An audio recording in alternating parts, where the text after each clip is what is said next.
Very good evening, Class 7 East West Model School. Now, regarding your query of about mixed motion, যখনই chapter বোঝানো হয় বাংলাতেই বোঝানো হয়, কারণ আমি জানি টোটাল ইংলিশে বোঝালে বেশিরভাগই স্টুডেন্টসদের অসুবিধা হবে, যাক প্রবলেম থাকতেই পারে। Let's see the meaning. Mixed motion. Sometimes a body can have more than one type of motion simultaneously. তো বলছে কখনো কখনো কোনো একটা বডি মানে অবজেক্ট যেটা মুভ করছে তার একটা থেকে বেশি রকমে যে মোশন আমরা পড়েছি এতক্ষণ থাকতে পারে সাইমালটেনিয়াসলি, মানে একসাথে পরপর একসাথে মিলিয়ে মিশিয়ে চলছে। Such a motion is called a mixed motion. এই ধরনের মোশন আমাদের এটা কি বলা হয়? Mixed motion. এবার এই জিনিসটা ভালো করে যদি বুঝতে চাস, টাইপস অফ মোশনটা ভালো করে মাথায় রাখতে হবে। যদি তোর টাইপস অফ মোশনস মাথায় ক্লিয়ার থাকে, অ্যাকচুয়াল অসুবিধা হবে না এটা বোঝার জন্য। তা টাইপস অফ মোশন তো অনেকগুলো আছে, ওগুলো তো একসঙ্গে বোঝানো এখন সম্ভব নয়, তার জন্য পুরোনো ভিডিওগুলো আবার খুঁজে তোমাকে দেখতে হবে।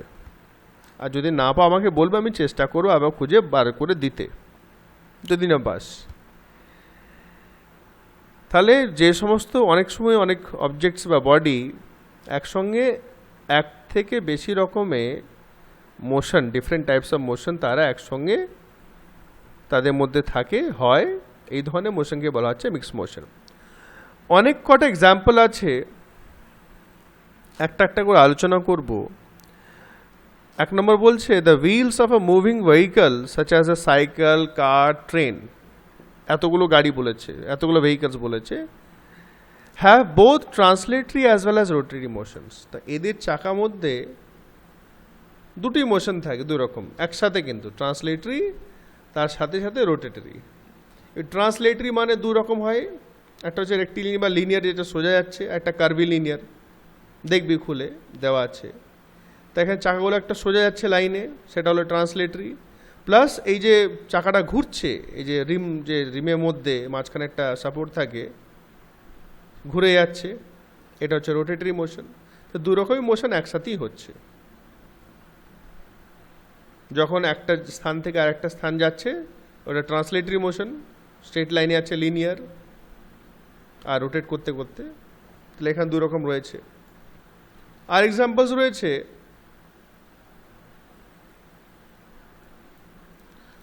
a drill used by a carpenter has both rotatory as well as translatory motions,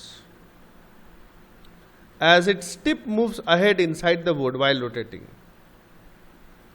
তাহলে ট্রান্সলেটরি মোশন কি হচ্ছে, যখন ফুটোটা করছে ড্রিলে তখন ভেতর দিকে ঢুকে যাচ্ছে, সোজা ভেতর দিকে ঢুকিয়ে যাচ্ছে, স্ট্রেট যাচ্ছে, দ্যাট ইজ ট্রান্সলেটরি মোশন। আর ঘোরাচ্ছে ওটাকে, রোটেট করছে, that is rotatory motion. Two types of motion হয়ে গেল। Example 3, a carpenter's saw has translatory as well as oscillatory motion as it moves down while oscillating. The translatory কি হচ্ছে, দেখো ট্রান্সলেটরি বারবার বলছি দু রকম হচ্ছে, একটা রেক্টিলিনিয়ার বা লিনিয়ার সোজা যেটা যাবে স্ট্রেট, আর একটা কার্ভিলিনিয়ার যেগুলো ঘুরে ঘুরে যাবে, যেরকম একটা যদি কার্ভ রাস্তা হয় সেখান থেকে গাড়ি বা কোনো সাইকেল টার্ন নিচ্ছে। তো এখানে অসিলেটরি মোশন কি হচ্ছে, ঘুরছে, এগু পেছু হচ্ছে। আশা করি এটা দেখেছিস কোনো সময় কাঠ মিস্ত্রির কাছে। তো এগু পেছু এটা ঘুরছে, oscillatory motion, to and fro movement. আর ট্রান্সলেটরি মানে কাটতে কাটতে তো নিচের দিকে যাচ্ছে, পুরো একদম পরিষ্কার ছবিতে দেওয়া আছে, কাটতে কাটতে নিচের দিকে যাচ্ছে, এটা হচ্ছে ট্রান্সলেটরি। আর এগু পেছু টু অ্যান্ড ফ্রো মুভ করছে এক্সট্রা, সেটা হচ্ছে অসিলেটরি মোশন। 4 নম্বর example, a ball rolling on the ground has rotatory motion as well as translatory motion. একটা বল যখন গড়িয়ে যাচ্ছে মাটির উপরে, তো ঘুরছে তো বলটা, তাই না? তো ওই ঘোড়াটা হচ্ছে রোটেটরি মোশন, রোটেট করছে, প্লাস এগিয়ে যাচ্ছে, বলটা তো এগিয়ে যাচ্ছে, সেটা হলো ট্রান্সলেটরি মোশন। দুই রকম থাকলো। 5 number example, the earth rotates about his axis, নিজের দিকে অ্যাবাউট হিজ অ্যাক্সিস মানে অ্যাক্সিস এন ইমাজিনারি লাইন, নিশ্চয়ই জিওগ্রাফিতে পড়েছিস, যদি পড়েছিস তাহলে মনে থাকবে, না পড়লে মনে থাকবে না। তাহলে একটা মেনে নেওয়া একটা লাইন আছে মাঝখান থেকে, সেটাকে অ্যাক্সিস বলা হয়, টিল্টেড থাকে, একটু তেরছা থাকে, তার নিজের চারিদিকে কিন্তু ঘুরছে, that is rotation, rotatory motion. আর অ্যাট দ্য সেম টাইম ওটা রিভলভ করছে একটা কার্ভিলিনিয়ার পাথ, গোল গোল সূর্যের চারিদিকে, কার্ভিলিনিয়ার পাথ সূর্যের চারিদিকে in a fixed time interval, that is periodic motion also. ওটা ট্রান্সলেটরি মোশন, ট্রান্সলেটরির মধ্যে কোন টাইপ হচ্ছে কার্ভিলিনিয়ার। তো এখানেও কিন্তু আমরা দেখতে পাচ্ছি রোটেটরি অ্যাজ ওয়েল অ্যাজ ট্রান্সলেটরি, বা আমরা বলতে পারি রোটেটরি আর কার্ভিলিনিয়ার বা সার্কুলার মোশনও বলতে পারি। তো দুরকম মোশন রয়েছে। 5টা এক্সাম্পল তোকে বোঝালাম ডিটেলসে একদম। এবার তোর কাজ হচ্ছে, যদি এটা বুঝে যাস, তাহলে বুঝে যদি যাস যেভাবে বুঝিয়েছি, বোঝা উচিত যেভাবে বোঝালাম আমি, মানে একটা কোনো বাদ দিই নাই, দুটো এক্সাম্পল, অন্য এক্সাম্পল আমাকে এবার তুই আমাকে বুঝে বার করে দিবি। আর যদি বুঝে যাস অবশ্যই পাবি, 100% পাবি যদি বুঝে যাস। যদি না বুঝে যাস তাহলে পাবি না, ঠিক আছে? স্যার দুটো এক্সট্রা এক্সাম্পল তুই আমাকে রেকর্ডিং করে বা লিখে আমাকে পাঠাবি। কালকে সকালে আমি দেখব যদি পড়তে আসিস।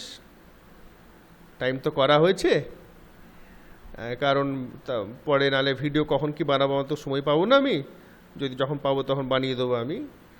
তাহলে দুটো এক্সাম্পল তোকে লিখে নিয়ে আসতে হবে বা লিখে ছবি তুলে পাঠাতে হবে। একটু ম্যাচ করবে এবার। পেজ নাম্বার 181, 11, 12টা আমি বোঝাই নাই, এটাকে তোকেই করতে হবে, ঠিক ভুল যেমনভাবে করিস সবই তো বলে বলে দিচ্ছি।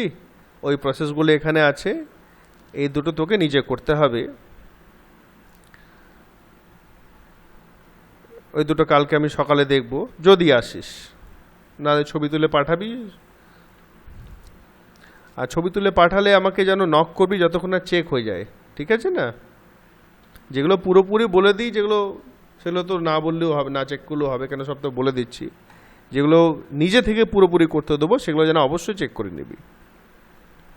না পারপেন্ডিকুলার লাইন্স, না when one straight line stands on another in such a way that the two adjacent angles formed are equal, each being equal to a right angle, then each line is said to be perpendicular to the other. সোজা ভাষায়, দুটো straight line যখন কাটে, intersect করে এমনভাবে যে পাশাপাশি, adjacent মানে পাশাপাশি অ্যাঙ্গেলগুলো সমান হয় এবং দুটি রাইট অ্যাঙ্গেল মানে 90 ডিগ্রি হয়, দুটোই রাইট অ্যাঙ্গেল বা 90 ডিগ্রি হয়, তখন তাদেরকে বলা হয় দুটো line, both the lines are perpendicular to each other, ঠিক আছে? আর পারপেন্ডিকুলার সিম্বল হচ্ছে এই উল্টো টি এর মতন, this is the symbol of perpendicular. বলবো জি CD is perpendicular to AB.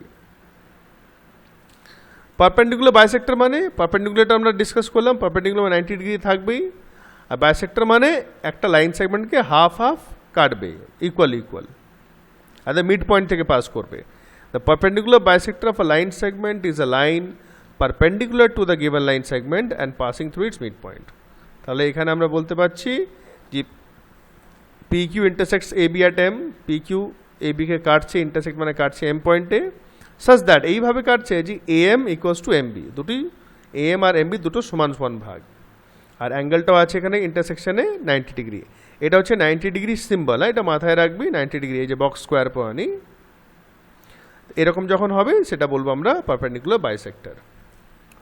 Parallel lines, if two lines are drawn in a plane such that they do not intersect even when extended indefinitely in both the directions, then such lines are called parallel lines.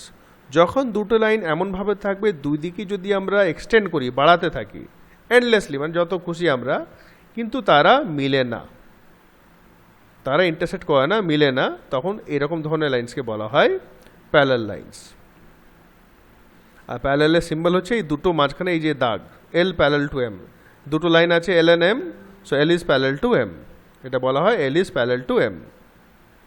Transversal, a straight line that intersects two or more lines in a plane is called a transversal. যখন একটা সোজা line দুটো বা দুটো থেকে বেশি লাইনকে কাটবে, সেটাকে বলা হচ্ছে transversal. Now angles formed when a transversal cuts two lines, যখন একটা ট্রান্সভার্সাল দুটো লাইনকে, এগুলো তো পড়িয়েছিলাম, যা হোক আরেকবার একটু বলে দিচ্ছি, যখন নিয়েছি এত দূর এসছি। একটা ট্রান্সভার্সাল যখন দুটো লাইনকে বা দুটোতে বেশি লাইন কাটবে, কি কি অ্যাঙ্গেল তৈরি হচ্ছে? দুটো জোড়া হবে ইন্টিরিয়র অল্টারনেট অ্যাঙ্গেলস।